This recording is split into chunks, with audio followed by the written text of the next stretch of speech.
Viața. Tot ceea ce vine în viața ta este pentru tine. Viața te dezamăgește să nu mai trăiești din iluzii și să vezi realitatea. Viața distruge totul de prisos până când rămâne doar importantul. Viața nu te lasă în pace, așa că încetezi lupta și accepți tot ceea ce este. Viața ia ceea ce ai până nu încetezi să te plângi și înveți să mulțumești. Viața îți trimite oameni în conflict ca să te vindeci și apoi îți reflectează în exterior ceea ce ai în interior. Viața te lasă să cazi din nou și din nou până când decizi să înveți lecția. Viața te scoate din drum și te pune la răscruce, până când nu mai vrei să controlezi și înveți să curgi ca un fluviu. Viața îți pune dușmani de-a lungul drumului, până când nu mai reacționezi. Viața te sperie și te pornește de câte ori este necesar, până îți pierzi frica și îți recâștigi credința. Viața îndepărtează dragostea adevărată și nu-ți permite, până nu încetezi să încerci să o cumperi cu cadouri. Viața te îndepărtează de oamenii pe care iubești, până când înțelegi că nu suntem acest corp, ci sufletul pe care îl conținem.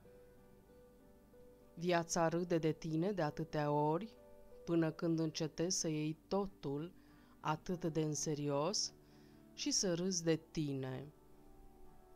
Viața te rupe și iar te rupe în cât mai multe părți necesare pentru ca lumina să pătrundă acolo.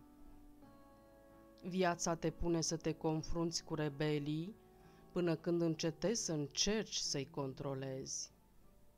Viața îți repetă aceleași mesaj pentru tine, chiar și cu țipete și lovituri, până când în sfârșit înveți să asculți. Viața îți trimite fulgere și furtuni, așa că te trezești. Viața te umilește și te învinge din nou și din nou, până când decizi să-ți lași ego-ul să moară. Viața îți neagă bunurile și măreția, până când încetezi să-ți mai dorești bunuri și măreție și începi să servești. Viața îți taie aripile și îți rupe rădăcinile, până îți dai seama că nu ai nevoie nici de aripi, nici de rădăcini, până nu te contopești cu forma și zbori din ființă.